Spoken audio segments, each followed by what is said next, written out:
एक ऐसा भजन जो सिर्फ भजन नहीं बल्कि एक पूरी जिंदगी की कहानी है। आज हम इसी कहानी की परतों को खोलेंगे, रामा रामा रटते रटते की। इसे बस एक गीत की तरह नहीं बल्कि भक्ति, सब्र और इंतजार की एक ऐसी दास्तां के तौर पर समझेंगे जो दिल को छू जाती है। तो चलिए शुरू करते हैं ये सफर।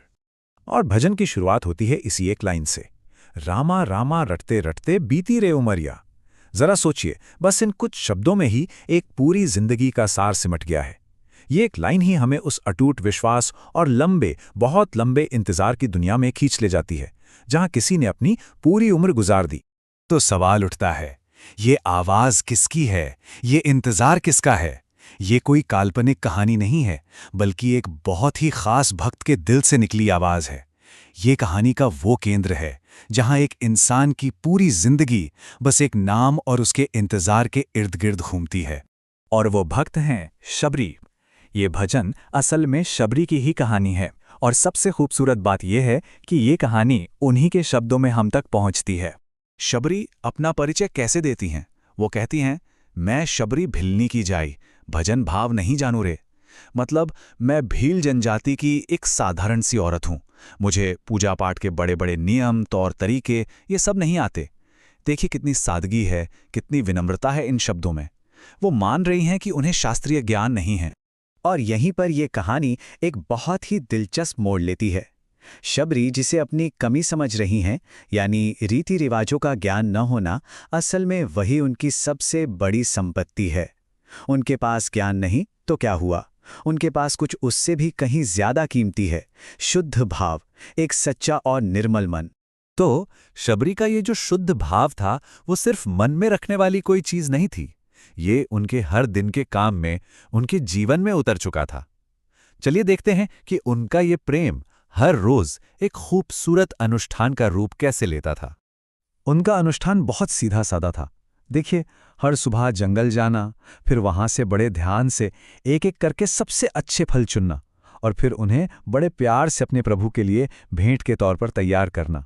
कोई मंत्र नहीं, कोई बड़ा आयोजन नहीं, बस सेवा और प्रेम से भरा एक रोज का काम। यही उनकी पूजा थी। और ये लाइन, मीठे मीठे बेरों की मैं भरलाई छबिया, इसमें उनके प्यार की गहराई छिपी है। वो सिर्फ बेर नहीं लाई बल्कि मीठे मीठे बेर लाई हैं। मतलब उन्होंने हर बेर को चख कर परखा है ताकि उनके प्रभु को सिर्फ सबसे अच्छा, सबसे मीठा स्वाद ही मिले। ये है उनके समर्पण का स्तर। और सोचिए, ये सिलसिला एक दो दिन नहीं बल्कि सालों साल चलता रहा। हर रोज वही उम्मीद, वही तैयारी, और यही लंबा इंतजार हमें इस भजन के बिल्कुल बीच में उसके इमोशनल कोर तक ले जाता है, जो है शबरी की धैर्य से भरी एक पुकार। बस एक सवाल, एक पुकार जो उनके दिल से निकलती है, रघुनंदन कब आओगे? ये सवाल मानो हवा में गूंजता रहता है।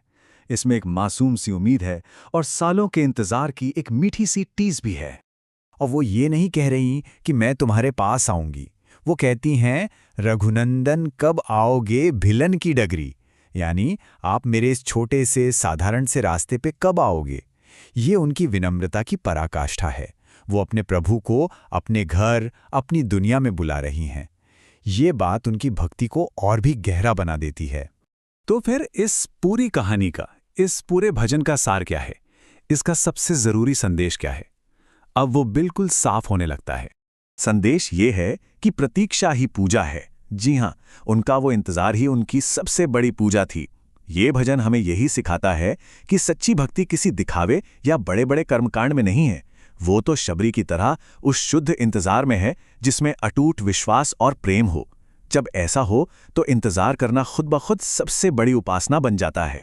और आखिर में ये भजन हमारे सामने एक बड़ा सवाल छोड़ जाता है। ये सोचने पर मजबूर करता है कि क्या शबरी जैसी सच्ची, दिल से निकली भक्ति को सच में किसी नियम, किसी शास्त्र या किसी तौर तरीके की जरूरत है, या फिर सच्चा भाव ही अपने आप में सब कुछ है?